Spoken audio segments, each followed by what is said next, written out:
everybody, and welcome back at Rework It. I'm here with my co-host, Jesús Ramirez. How's it going, Jesús?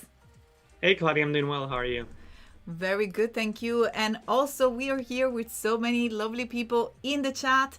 I can see Cody Bear helping us out, sharing all the wonderful clickable links in the chat. And by the way, if you are watching from YouTube, make sure to tune in on behance.net/live so we can keep an eye on your comments, interact live, and reply to all your questions during the stream. But let me say hi to all the people that already joining us in the chat. I can see Steve. Ciao, Steve. Nice to see you. Andreas Holler, RB, General Kenobi, and Betty Brooks, Carol Color Pearl. I always say her last name. I really love your last name, Carol. That's the reason why I repeat it all the time. But yes, welcome to everybody here joining us for Rework It. But Jesus, why don't you tell us more about Rework It? What we're doing here? Yeah, definitely. Before I get to that, I just want to throw a shout out to Enrique Luna from Hollister, California, not too far from me. That's where my nephews are from. So let's open up this page, and this is the iamkladi.com/reworkit page. If you want to submit to Rework It, this is the page where you will do it at. If you're not familiar with Rework It, if this is your first time watching, then this is the show where Kladi and I take your work and we work on it live on the show and give you tips and tricks on improving it and creating better work. So the way to submit your design is by simply clicking on this button, giving us your email, adding the file, your name, your Behance profile. Very important to add your Behance profile. We've been getting submissions where people either don't have one or don't include it. So make sure that you include your Behance profile. If you don't have one, you can go into behance.net and create a profile. It's free. All you need is an Adobe ID. We need your data consent to use the files on the stream, and just let us know what apps you use to create your design and any specific questions or issues that you may have. So once you submit that, we'll take a look at the files, and then hopefully we can get them featured on the show. So it's that simple. Just submit this form with your file. iamkladi.com/reworkit is the page to do so.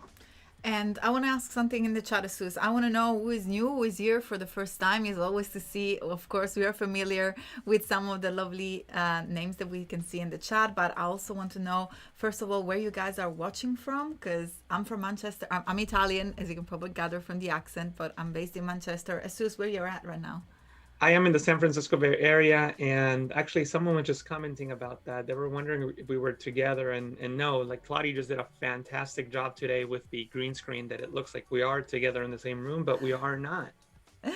Fantastic. And somebody asked that. I'm not sure who asked that in the chat. I saw it and it scrolled up, and now I don't know. We can do an I-5 if you want to. Which one? Are you the other way. The other way. The other side? Here we go. The other way. Almost there. This way? Yeah, did it. High five. Virtual high five. RB is here for the first time this week. What's up? Yes. Awesome. Well, thank you so much for being here with us. It was the first time we're here this week as well. Awesome. All right. Let's why don't we get started with the first artist? And we have a lot of people watching actually from all over the world. I see that we have Jose de Leon from Puerto Rico. Jose, I think you always message me on my YouTube channel if I'm not mistaken. So thank you for the support.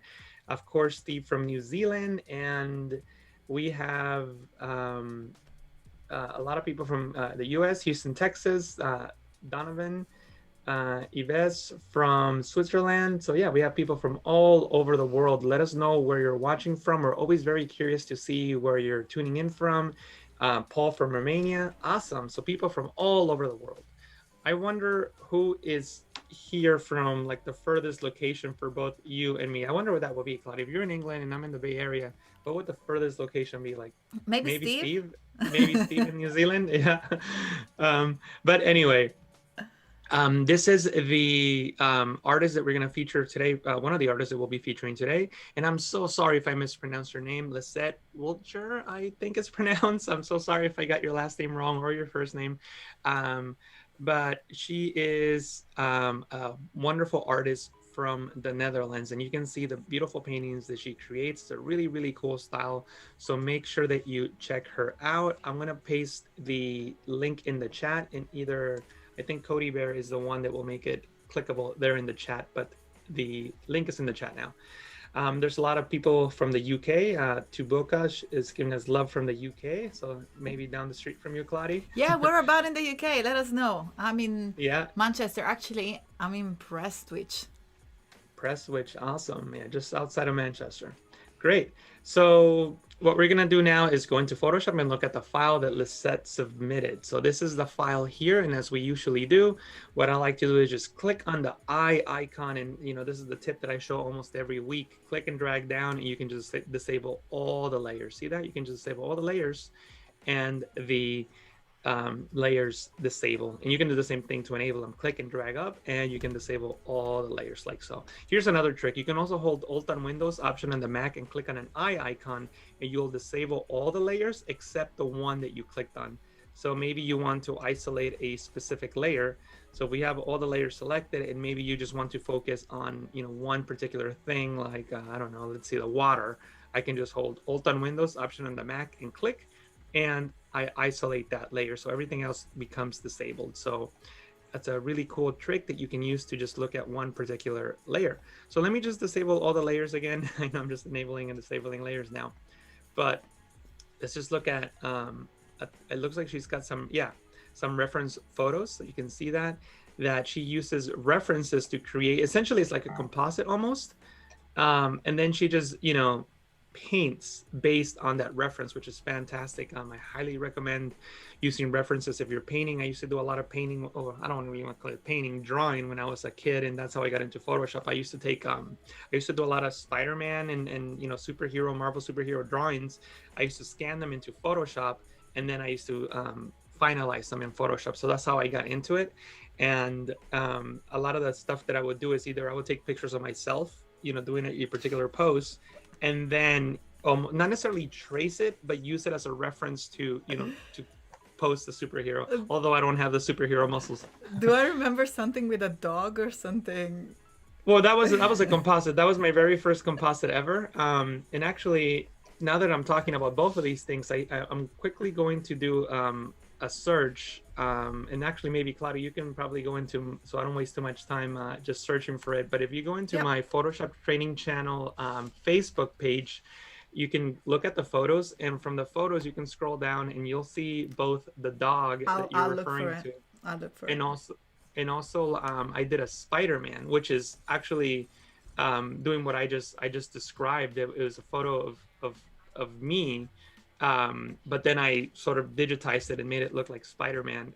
Again, it wasn't I like drew like used it as a reference, much like Lisette did here. You can see that this is the photo that she used of this young woman sitting on the grass, and then she stylized it in her own style, and which is fantastic. So I highly recommend that you do that. So great job on using reference Lisette. And you can see that her layers are here, and I'm just going to enable one at a time so you can see how the painting was created. I think it's fantastic. And actually what I like that she did is she named her layers. I'm guessing some of these words are in Dutch, which is why I don't understand them. But she also color coded the layers. So for example, the grass is green, and earlier I saw that I think the sky was blue, or the water was blue.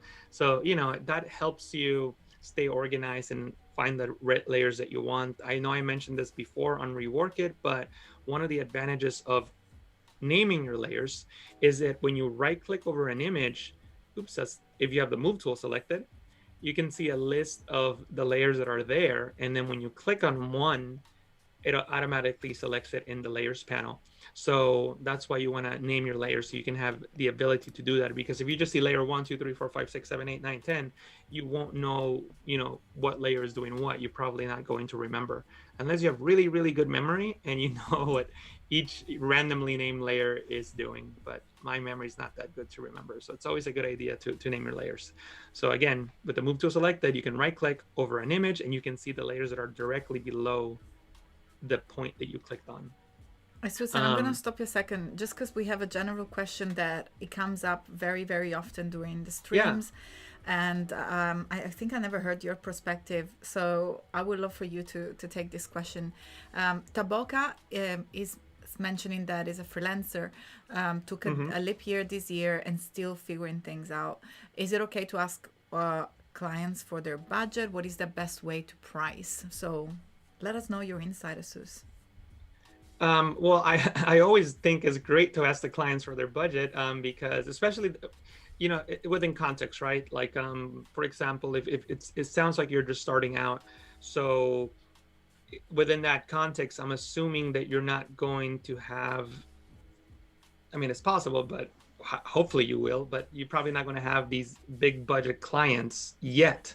So it's a good idea that when you're starting out, you kind of get a sense of what budget the client is working with. Because I remember when I was first starting out, I had no clue how much budget like my first clients had. And a lot of times, it was just somebody that I met either that worked at a very small business, maybe like a local restaurant or something like that. And sometimes our budgets are not very high, and it might be even too low for you. You always have to remember, a number may sound high or may sound low, but you have to think of how many hours worth of work you're going to spend doing that. So even though a number may sound high, you always have to have in the back of your head, how many hours is this going to take? Because then it might not work out. And maybe if you're building a portfolio, I guess it makes sense. But I guess the specific answer to your question is, I would definitely get a gauge of the budget that you're working with a client, especially when you're starting out. Usually when you you start getting, for example, referrals, or you start working with larger companies, you almost kind of know what the budget is, just because they're coming to you because somebody referred them, or I don't know. We have a follow up from the same persons, and I've shot myself in the foot so far and underpriced for my last projects. I've just had a meeting and I don't even know where to start. We're here to help. Let's encourage Taboca. Wait. So I'm sorry. So what was the second part of the question? I missed that. So I've shot myself in the foot so far and underpriced myself for my last projects. I've just had a meeting and I don't even know where to start. Is it with the same client or a different client? And is it the same type of work or a different type of work? So if it's a new client, then what you did with your previous client really doesn't matter, even if they know how much money you charged the previous client, just because things change. There's variables to every project, so I don't think that will be an issue. If it's the same client and it's the same type of work, I mean, I would still maybe just raise the price a little bit. I mean, everything goes off in price, and there might be specifics to this project that would warrant a price increase anyway. So that's my thought on that. I don't know if you have different thoughts, Kladi. So my first thoughts is, first of all, well done for asking. This is the first thing that you should do. Ask around, ask your colleagues, ask your friend. Don't be afraid to share your concern. We all started this way. We all started by asking, hey, how much do you charge? What I usually do, I try to ask the people that are perhaps they have more experience than me, how much will they charge per hour? And then from there, I will just start with a basic hourly rate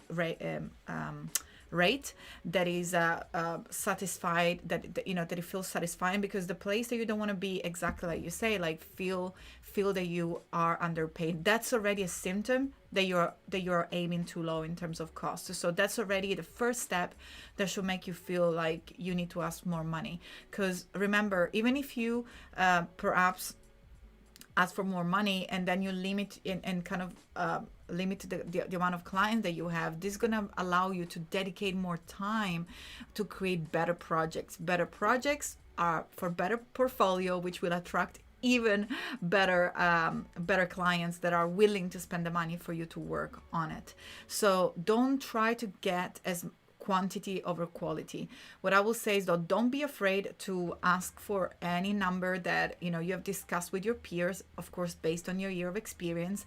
And then you can, if the client come back and say, hey, this is over budget, you can start to trim down up to whether is your minimum comfort zone. So what I will do is to set a minimum comfort zone, which from your experience looks like you've already kind of learned what is the minimum comfort zone for you, because you don't want to get paid that less amount of money or that little amount of money anymore. So that should be your bare minimum, and then try to get to a top that's your ideal per hour rate, and then tell the ideal per hour rate. And if the client has an issue, you got some jiggle room to then offer them a discount. And to be honest with you, when I started, I always aimed higher and then gave discount.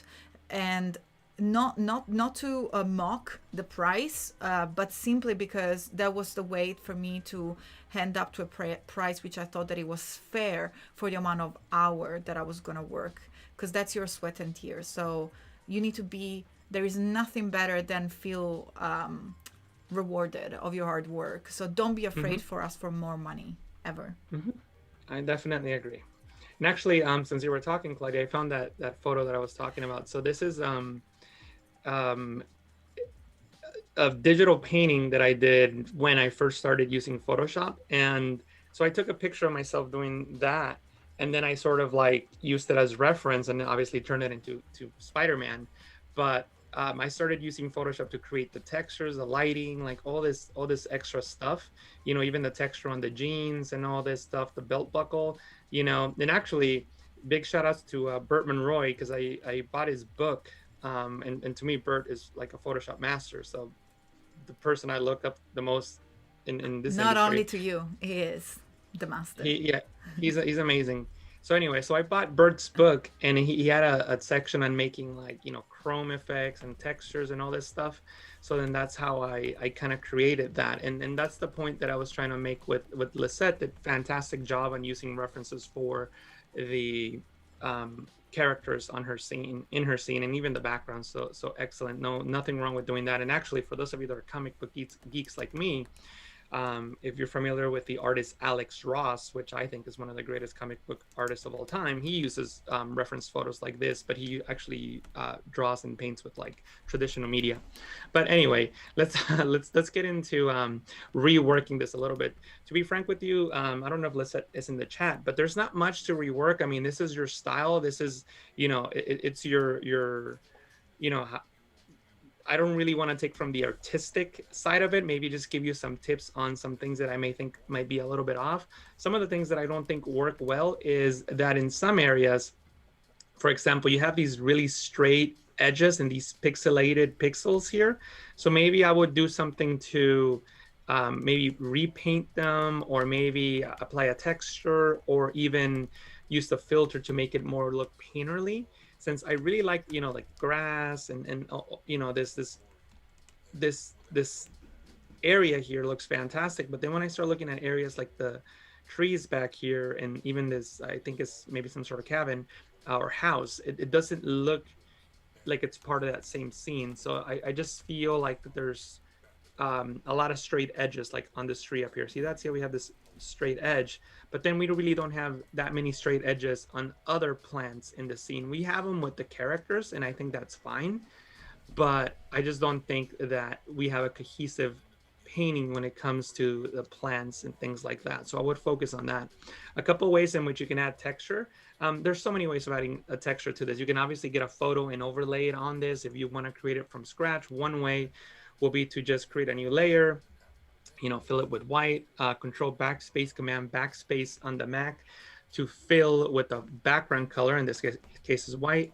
You can go to the side of the layer here and go into bevel and emboss, click on texture, and then actually I gotta show you something else, because in the legacy patterns you have the artist surfaces. So before I even get into that, let me show you how to get those legacy brushes, because they're not on by default. So what you need to do, not brushes, patterns. If you go into window, you can go into patterns, and then you need to click on this 3-4 dot or not dot line icon, and click on legacy patterns and more. And when you do that, that will create this folder that it's legacy patterns and more, and there's some more stuff in there. So that's not on by default. So that's what I was looking at when I opened up the layer styles. So you need to do that first, then go into the layer styles. And from the layer styles, again, just click on texture. It applies the bevel and emboss. And from artist surfaces inside of that legacy folder, you can just select these different artist surfaces. And maybe you can find like a nice canvas looking pattern. We'll just select, I don't know, that one would be fine for this, I guess. And you can just bring down the blending options and set the fill opacity to like maybe 0. And obviously you can adjust the scale and the depth, you know, to match your particular image. And then you can start adding a little bit more of a like a canvas look. And obviously you can always bring down the opacity and just adjust it accordingly just to make it feel more like a painting. Totally up to you if you want to do that or not. Another way that you can add a pattern to this is by putting everything into one layer. Control Alt Shift E on Windows, Command Option Shift E on the Mac, and that puts every visible layer into a new layer. Essentially, you're copying and pasting just with one shortcut. And what that does is that it allows you to apply something like the oil paint filter, and you can do one of two things or both. So one thing that you can do is simply bring all the sliders down to, you know, as close to zero as possible. Some of them will not go all the way to zero, but bring them down as close to zero as possible, and just enable the lighting. And when you enable the lighting, you can see that you have this texture, and you can control the light direction from the texture. You can control the shine, and you know, you can just also apply that particular texture. And if you want to, you can increase the scale, and you can see what that texture looks like. Obviously that's probably too big, but that's the only thing I would adjust if you just wanted to apply a texture to your image. Another thing that you can do with this particular panel, you can disable the lighting effect and not have a texture, and just increase the stylization and the cleanliness, and just adjust the bristle detail, and you can start making it look more like a painting. You can see that those trees that I was talking about earlier, see, that was the before. There we go, before and after. But the point is that, you know, you don't have to go so crazy. Maybe just add a tiny little bit just to break up those pixelated areas. And if you want to, just on top of that, add the lighting detail, and then just press OK. And you have something that looks more like a painting. Totally up to you if you want to do that or not. These are just suggestions, of course. Another thing I would recommend is playing around more with brushes. There's a lot of ways to create brushes in Photoshop. For example, I mean, I have a tutorial on this, so this is like the one that I know off the top of my head, but there's so many ways of doing something like this. I just want to show it to you guys so you can have an idea of the things that you can do. For example, if you have the brush tool selected, you can, you know, go, oh, another thing I have to mention, you have to do the same thing with the brushes. So you can go into the brushes panel, click on this icon, the gear icon, and select legacy brushes, and that will give you access to other brushes that are not on by default. So then you have access to these legacy brushes here.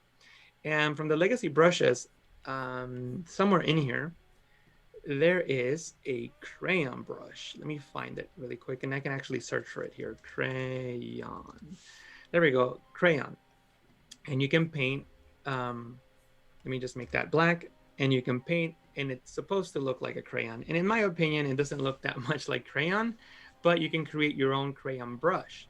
And you can create your own crayon brush, and this is really what the tip is. Take a brush that already exists and just manipulate it to do whatever you want it to do.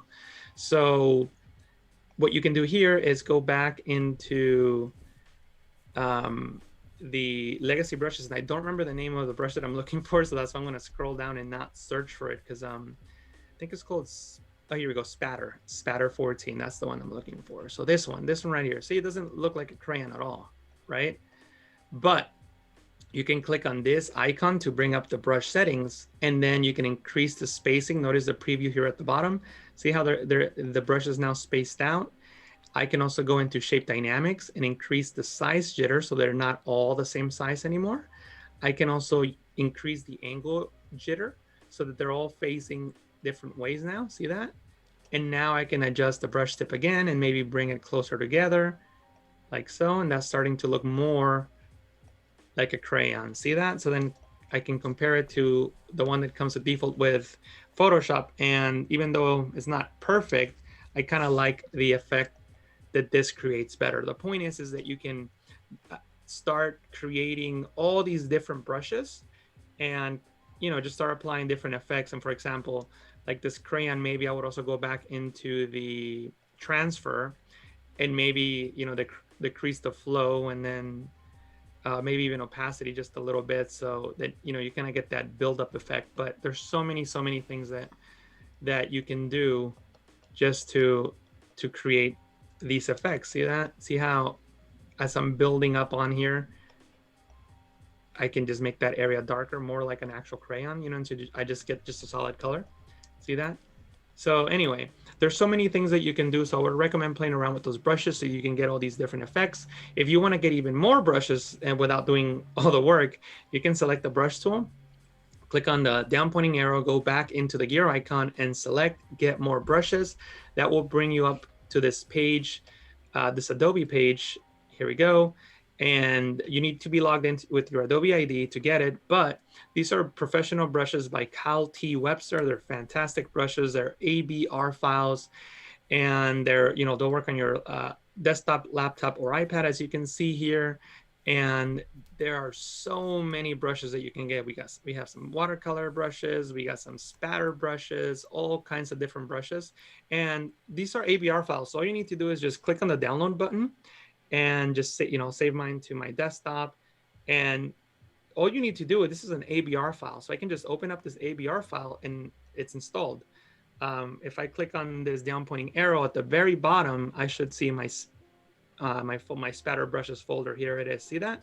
It installed that quickly. And all you need to do now is just play around with the ones that you like. See that? All these different spatters, and they're all fantastic. And if you find one that you really, really like, what I would recommend that you do is go into Window, Libraries, and also Window and Brushes.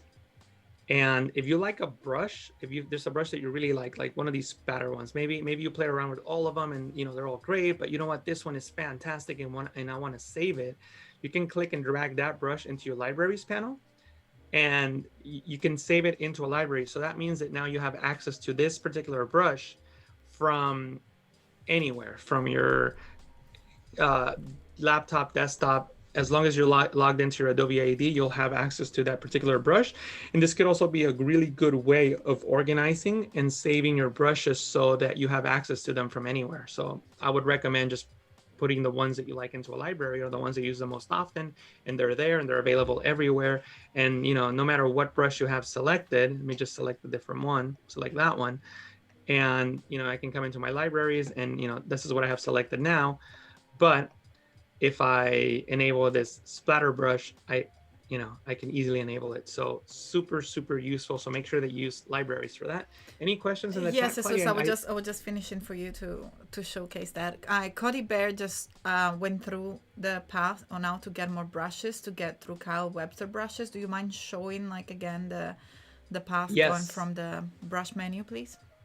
Yes. So you can click on this down pointing arrow here.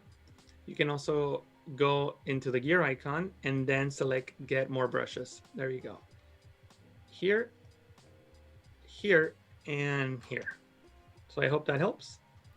And let's see if the pages open up. Oh, yeah. So get more brushes, and it opens up this page. Yeah. And you can get all these. There are literally thousands of brushes, and they're all free.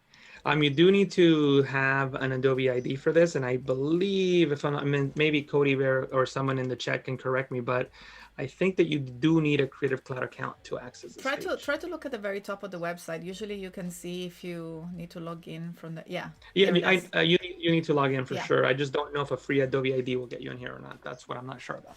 And then once you do that, you simply click on the download package that you would like to see. And as you can see, Kyle Webster has done such an amazing job with all these brushes, and they will download in your machine. And then how do we get into Photoshop, Jesus? Yeah, so once I'll download another one. You can click on download, whatever the file is an ABR file. And here it is. It downloads super fast. And all you need to do is just click on it. And when it clicks on it, Photoshop comes up. Nothing will happen. But if you click on this down pointing arrow, you can see that here it is, dry media. And you can open up these brushes and you can start playing with them and, checking them out. Let me see. Let me just try this one and see what this one looks like. See that? All kinds of cool stuff by Kyle. And Kyle has a lot of shows here on Adobe Live, so you might want to check out some of his painting and drawing shows. And he's on, I don't even know if he's on today, but he's on pretty That's often. what I was going to say. He's on today. And I wanted to clarify, sorry to sidetrack us, but there was a little bit of a chat about InDesign. First of all, I know I had a lot of private messages about InDesign. If you guys want to see InDesign, you have to send me InDesign files. So I think that like today I'm going to be working on Illustrator again. If you do want to see InDesign, submit your InDesign file right now and I'll be able to talk more about InDesign. But having said that, Steve was exactly right. I think Biola was asking also about InDesign. Later on, I will be hosting the wonderful Andres Santana for InDesign and Photoshop show here on Adobe Live later on. So make sure to stay tuned if you want to see and learn more about InDesign. And after that, after we will be done with the show, there is the XD Creative Challenge with the wonderful Andrea Happy, followed by Kyle Webster with Draw Along, where you can not only discover all his wonderful brushes, but also how to use them and how to have fun with them here at Adobe Live. Always, the fun never stops. Definitely. And there's a question from Jose in the chat. He's asking if Bertman Roy has updated the book that I was talking about. To my knowledge, he hasn't. But I would still recommend it just because a lot of the stuff that Bert works with, it's still applicable today. I mean, sure, there's different tools now, newer tools, and perhaps the UI might be a little different, but some of those techniques are still valid. I mean, they still work. There maybe, in some cases, there might be better ways of doing it these days, but for the most part, there's no better way of doing it these days. So I still would recommend getting it or at least checking it out. And can we show anything of Bert? Yeah, so for those of you that are not familiar with Bert Monroy, he is, like I said, my favorite Photoshop artist of all time, and I learned a lot from him in his books. And these are the kind of works that he creates. He calls them hyper realistic. What that means is that he makes these, he calls them paintings, right? And you know, they look realistic, but the reason they're called hyper realistic is because you can zoom in all the way through and you can see like all that crazy detail. See that? All this detail in these paintings, as he calls them, and then you wouldn't really get that in an actual photo because of depth of field. So everything is always, you know, essentially in focus, and he everything here is generated by Photoshop from scratch. So he paints these in Photoshop from scratch, and if you zoom in some of these, you can see that, you know, he spends time painting the rust and all that stuff, and you know, the text and everything is just, it's just amazing how much detail he puts into these. And at some point he started putting his friends in paintings. So in this one I wish I was in this one, but this one has a lot of awesome people. So right here we have the Knoll brothers. These are the gentlemen who created Photoshop before Adobe even bought them out in '88 or something like that. So these two guys are the creators of Photoshop. We have Russell Brown here. So yeah, so I think that's Terry White over there. And, you know, there's a lot of different people that you might recognize from not only the Photoshop industry, but other places like that, or the Russell Brown show. Anyway, so. And where are you? I'm not in this one, unfortunately. I wish I was in this one. This one's my favorite, but I'm not in it. I'm in another one. I'm in this one and this one right here. So here, he put me in gorgeous. Look how beautiful the sky is. Yeah, he put me in this one. I'm right here walking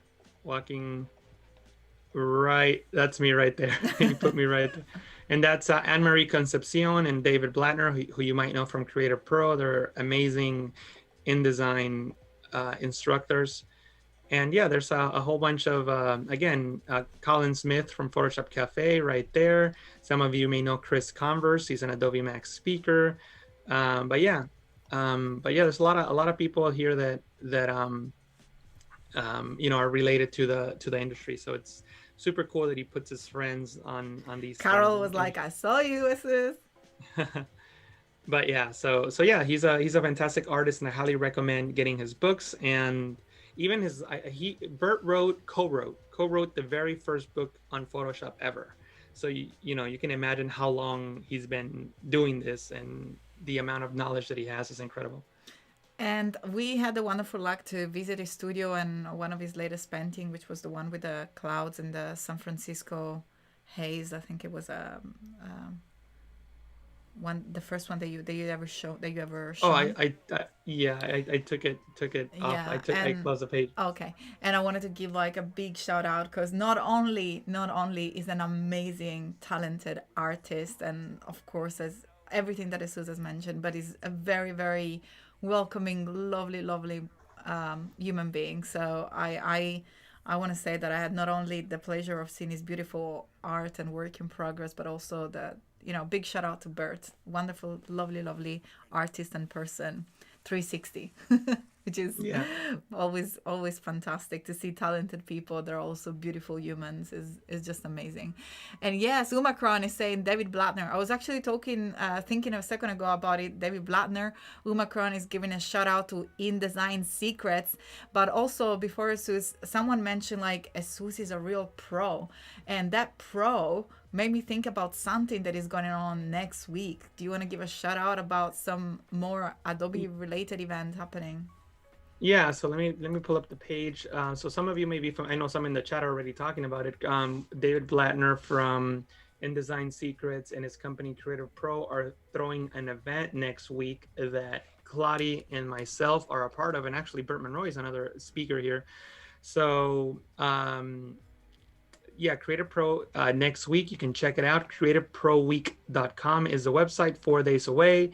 And this is an event from the 17th to the 21st, online only. And we're going to talk about Photoshop, Illustrator, InDesign, and other applications. Kladi, how many classes are you doing? I'm doing one class called From Sketch to Mockup. So it's going to be very exciting. We're going to be working cross app, and we're going to be actually working using InDesign, Photoshop, Illustrator, font, color.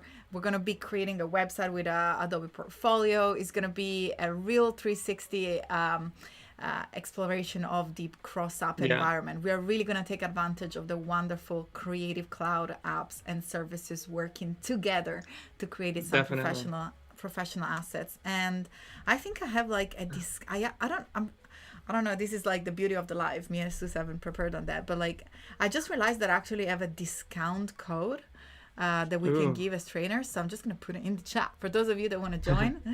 I'm actually looking for it right now. Go ahead and do it. But yeah, it's going to have a lot of awesome speakers, a lot of Adobe Max speakers. What about your classes? Mine is on Photoshop tips and tricks. It should be, what I like to do is just show a bunch of cool tips and tricks that you probably don't know.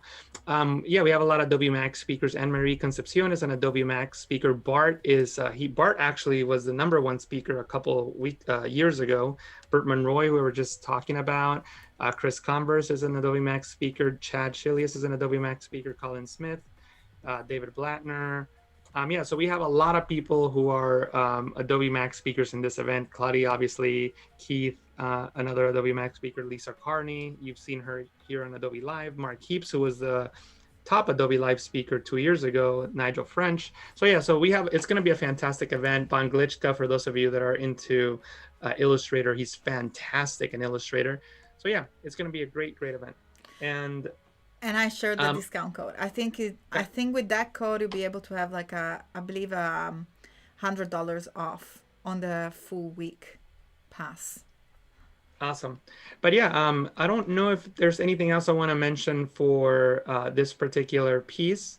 I think Lisette did a fantastic job, like I said, and I hope that the tips with the brushes and creating the textures help. I don't know if there's any other questions regarding that, and if not, I think it might be your turn, Kladi.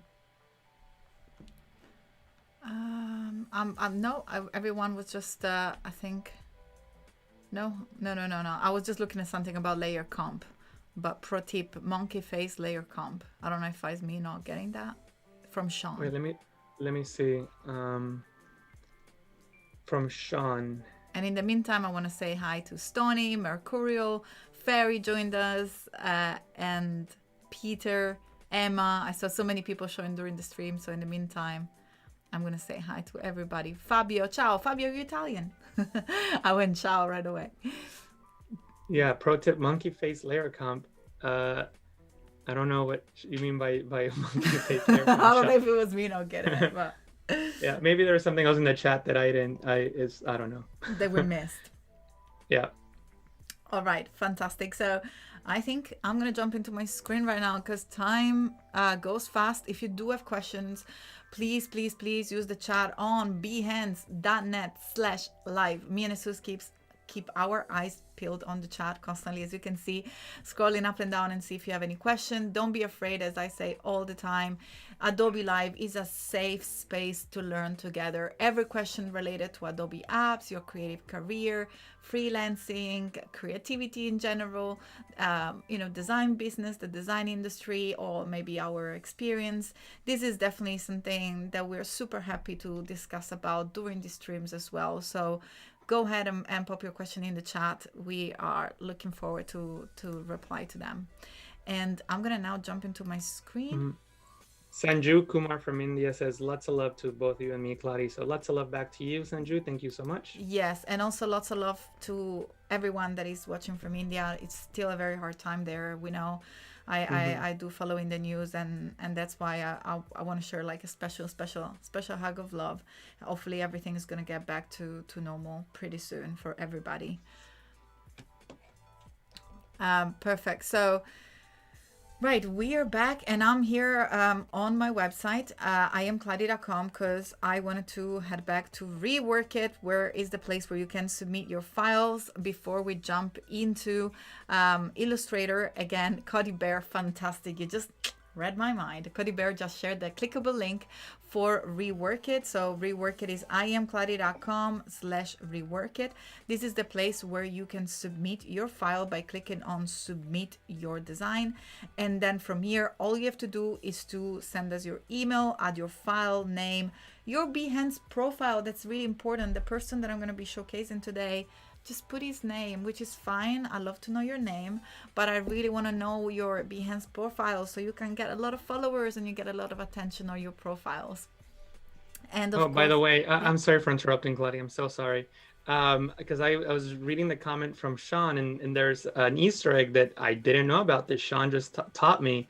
So apparently you can add a monkey face to the icons in the layer comp. That's what he was referring to, and I didn't know you could do that, and I just looked it up, and oh, that'll be so cool. Let me just finish up with the form, and then if you want to show it off, I think that would be super fun.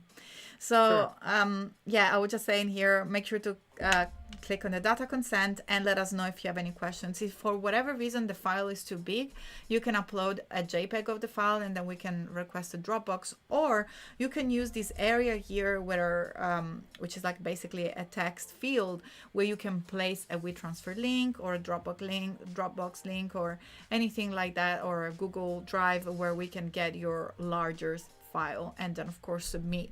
And me and Jesus are going to be super happy to look at your file. And remember, many of you asked me to do more InDesign. I love InDesign. I'm happy to cover InDesign, but you got to send me InDesign file because Rework It is all about you. So Jesus, if you're ready, I'm happy. Don't worry, I'm happy to jump into your screen and look at this Easter egg. Is that something that you want to do? Yeah, sure. It won't take long. If you go into Window, Layer Comps, you can create a layer comp here. We're not gonna really get into like what. It's already. I guess it's already set because can you see this little monkey? There's a little picture of a little monkey. Usually it's not there, and I guess I just enabled it by. Can you zoom in on your? I know how to do it on a Mac. I don't know how to do it on a PC. Let's see. I thought I knew how to do. Oh, there we go. See that? Yay! See a little monkey there.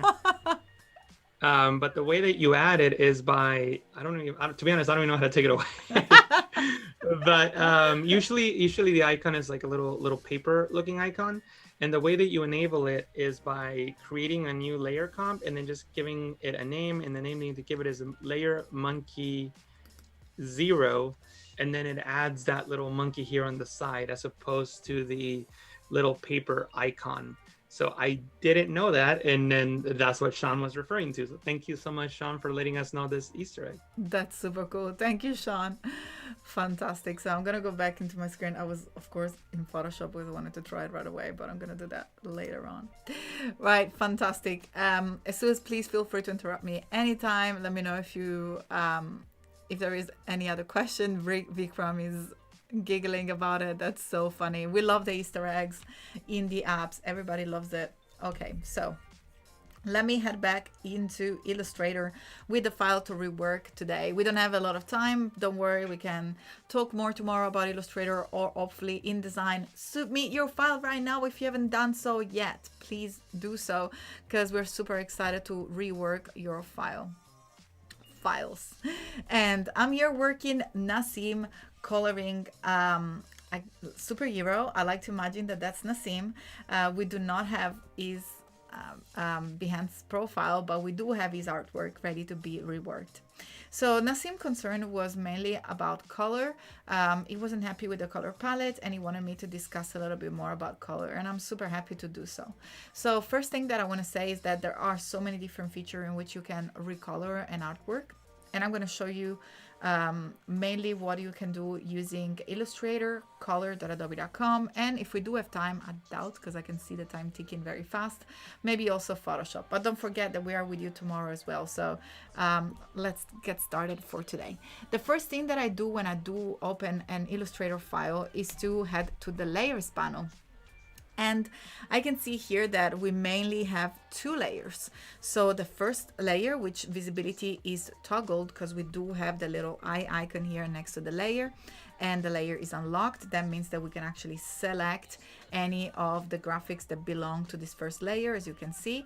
Then if you do lock the layer, we can not see there is this little pencil with the icon that says no, you cannot do anything with this. So let's go ahead and hide this layer and see if there is anything on the layer below. So it looks like this is, let me unlock it and see if it's actually a vector on an image. So it looks like that what happened here with this image is either a drawing or a scan that then has been colored in with by Nassim. This is a really good way to start working in Illustrator. So if you do have a sketch, or if you do anything that you've done in pencil, or even if it comes from a coloring book, you know, of course, I'm not suggesting to do that for your, you know, work, for your client's work. But when you're just practicing, feel free to get like any picture that is in black and white that you can trace, and then maybe take a photo of it and then just use it in order to learn how to create shapes and to follow the line as a guidelines. And that's what he did. He placed it in a separate layer and then locked it in position, which is totally fine. I would recommend, you know, naming layers. So the first thing that I will do here is perhaps to rename the layers. But that's just the housekeeping, the first two steps that I will do any time that I open an Illustrator layer. So make sure to take care of that, because that's the beauty of working together. When you name your layer appropriately, you allow others to understand your process, your workflow with your design and with your file. Okay, so I'm gonna go ahead and now open this layer 2, which contains different layers that make up all the different areas of this superhero, and some of them are named. The only one that I can understand is thumbs up. The rest, I believe, is a different language. And what I want to show you here is that we do have an outline despite the drawing. So even if I'm going to go ahead and hide the drawing, we do have that outline within the design, which is super cool. And the way that Nassim has worked is literally by grouping together a different area, which I really like. So we got the t-shirt and we got the pants, and then we got the hands that is already grouped. Fantastic. But how do we go about color? So the first panel that I would like you to get very familiar with, because it's one of the most wonderful feature that will help you to get comfortable with color, is the color theme panel. You can access this the color theme by heading and choosing window and then selecting color theme. Just like so, the color themes panel will pop up. It will just take a little second to load because it's got a lot of amazing feature right into Illustrator, and this will allow you pretty much to explore what color.adobe.com is. We're going to have a look at that in just a second within Illustrator. That means that you don't need to leave the app in order to explore new color themes. So the first thing that you can do is to perhaps select a color and then use the color wheel or the sliders here in CMYK, RGB, and so on in order to work and create a color harmony or different color palette. So you can literally create a new color palette. But what I really want to dig into is to explore. Nassim's concern was into finding the right color palette for is superhero. Now that totally depends what kind of themes your superhero is about. So let's say that this is a superhero about candy. Maybe this color palette that is all about pastel sweet colors that remind you of candy, it will be the perfect color palette. But let's have a look. Let's see. Actually, I'm going to do that live with you. If you use this search bar, and I'm going to zoom in so you can really see the beauty of this panel. So the second tab is called Explore. That's the location where you would like to go. And then by using the search bar, you can enter any keyword of your choice. So for example, I'm gonna see if superhero is gonna give us something. Now, once you click on your keyword, yeah, we do have results. Once you click on the, once you input your keyword, all you have to do is to press the Enter key in order to allow the Adobe Color Themes to browse all the color themes that already been saved by other users. So now you can have a look at the DC Superheroes color palette and superhero colors. And as you can see, we have a variety of color palettes that we can now use and implement. And all you have to do, again, depending on the theme that you're working with. So if it's something that is more related with nature, probably this green and orange theme will work. I'm just going to go ahead and click on this superhero color theme to start. And then, Kladi, I'm sorry for interrupting. Yeah. I just want to give you a 2-minute warning. Oh, 2 minutes only. Yeah. There's so many things. Okay, so I'm going to go really, really quick on this. The first thing that you can do here is, first of all, to narrow down the research by clicking on to see if you want the most recent one in the recent month, on the recent week, or if you want all the color palette that are related to this keyword. And also you can select it by theme or also by appreciation, published, most popular, and as you can see, so on. So there is also a way in which you can also gauge maybe which is the most popular color theme, if that's what you're after. But now the most important thing is that if you do click on the 3 dots, you will be able to edit the theme, or most importantly, add it to your swatches. So before doing so, I'm going to go ahead and click on Window and then Swatches in order to open the Swatches panel. And then look what happens. If I do click again on the 3 colors, on the 3 dots, and then click on Add to Swatches, this color theme is now saved to my swatches. And as soon as I know that we have a minute, but working in Illustrator and recoloring, it just takes a minute. So I'm gonna let you show you how I can do that in just 1 minute. All I have to do here is to press Command A or Control A if you're working on a window, and this will allow you to select the entire work, and then all the graphics that are present on your canvas. And then and remember, if your layer is locked, the graphic will not be selected. So unlock your layer if you want to make sure to select everything that is on your canvas. Then add to the edit menu and then select edit colors and recolor artwork. And from here, we're going to go ahead straight and jump into the advanced option for this example today. And as you can see, the DC Superheroes color theme that we browsed and found and added from the color themes panel is ready for us to be used. And all you have to do is to click once on it to apply it to your superhero. Now, this superhero looks like it comes from Mars because his skin is green. How do we go about it if we maybe want this pink color to apply to his skin? Again, super easy. As you can see, we have the current color that are used here, and then the theme on the right. Simply click on it and drag it to change the color. And you can keep doing that as many times as you want. Of course, this is my very first tip. We're going to be together tomorrow and we're going to talk about color a little bit more. But as you can see, we have already applied the color in just a second. If you are not happy with the changes that we made, you can also click on reset to the original color theme. If you do want to apply, click on OK. If the pink, for example, is a color I gotta stop you, Kladi. We have to say bye. Okay. Fantastic. So I guess it's time to say goodbye right now. But we're gonna be back tomorrow. Yes, we're gonna be back tomorrow, and we're gonna see here at Adobe Live. And don't forget that there is more Adobe Live coming soon. And let us know in the chat how much you love Rework It. Just say we love Rework It in the chat, and we'll be back again tomorrow. Okay, thank you so much, everybody. Thank you for joining us. Thank you so much. Yeah, thank you so much, everybody. Bye. Bye.